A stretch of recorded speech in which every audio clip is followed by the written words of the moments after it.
Welcome to Jumpseat Therapy, brought to you by Active Mind Counseling. Jumpseat Therapy is a mindfulness program designed for flight attendants and other airline professionals to help recognize and navigate burnout while rediscovering your passion for flying. Returning to base. This module is all about distress tolerance. We will learn skills to tolerate difficult emotions and handle stress. We will introduce several mindfulness techniques to bring awareness to your mood. Fasten your seatbelts.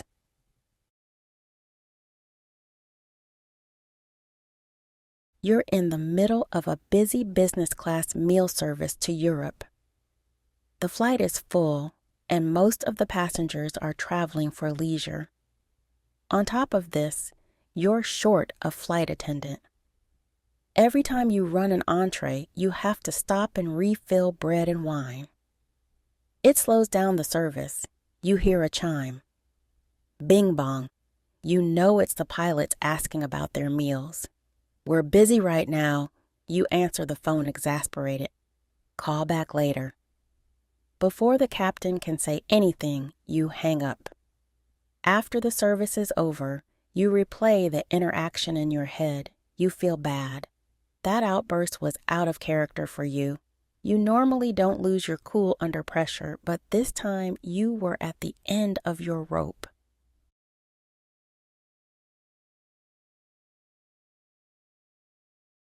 Flight attendants are trained to keep their cool under the most extreme conditions, but no human is infallible. Occasionally, we have a reaction that's atypical for us. People in the service industry are habituated into keeping their emotions in check. But what happens when we experience too much stress? We've all read stories of flight attendants reaching the end of their composure and having an outburst. Most notably, the flight attendant that intentionally blew a slide and quit. Imagine you are a soda bottle.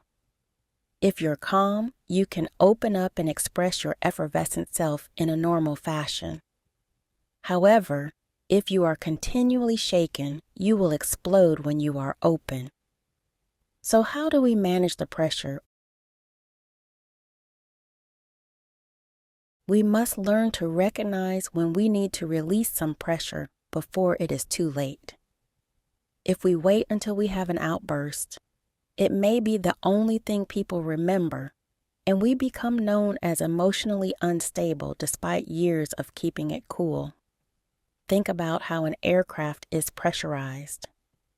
Air comes in through the engines and is pressurized to a more comfortable and breathable cabin altitude. However, you cannot keep adding pressurized air to the cabin without a release, as it will damage the structural integrity of the airframe.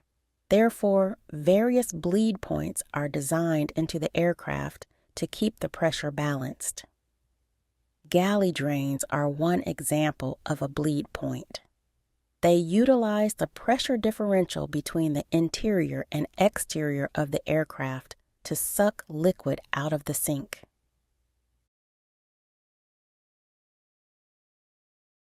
In order to recognize if we are on the road to an outburst, we can take an inventory of our current emotional and physiological status. The Federal Aviation Administration, FAA, came up with a checklist for pilots to assess their well-being before each flight. The acronym is called I'm Safe. It stands for illness, medication, stress, alcohol, fatigue, and emotions. We've modified this checklist to look at a more holistic picture of well-being. The I'm Safer Well-Being checklist takes into account other aspects of our well-being, including eating and leisure. It stands for illness, medication, stress, alcohol, fatigue, eating, and recreation. By bringing awareness to all of these factors, you can be more mindful of your emotions when on duty. We've included this checklist in the Worksheets tab below.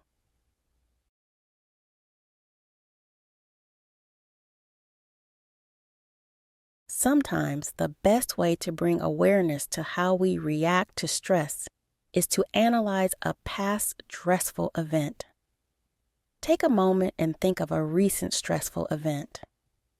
Recall the details, and then take a step back to observe your level of mental focus, the physical sensations you felt, and your reactions.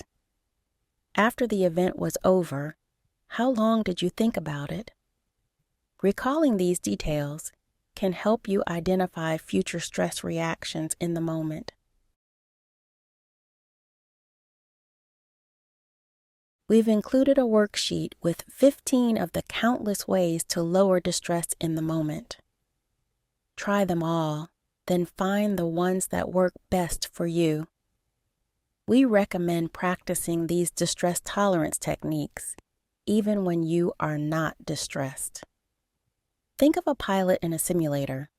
Simulator training creates automatic reactions to emergency situations so that a pilot feels confident in what to do in a real-life emergency.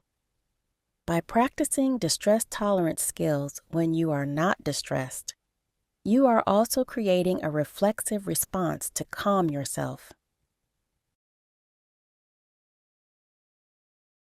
Another simple way to build awareness and create space before reacting is with simple noticing. Try it out. First say, "I'm noticing," or "I'm aware of." Then say whether it's a thought, emotion, sensation, or urge.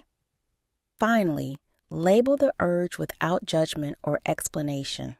For example, I'm noticing a feeling of inferiority. I'm noticing an urge to just walk off the plane. Or I'm aware of a sensation of tension in my jaw. As you build awareness, you will be able to create space between thought and action. We use the acronym REST to help us choose appropriate reactions when faced with powerful thoughts and emotions. REST stands for relax, evaluate, set an intention, and take action. We dive deeper into this exercise later in the module.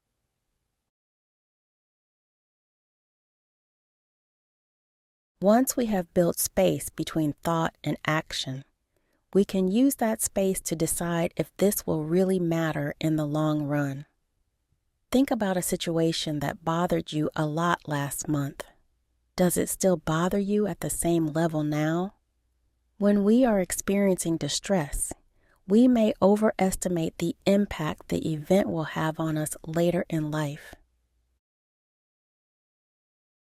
You have completed this part of the module on distress tolerance and emotional regulation from Jumpseat Therapy.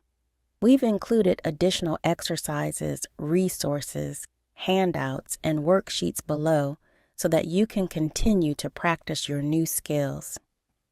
For more information, visit activemindcounseling.com.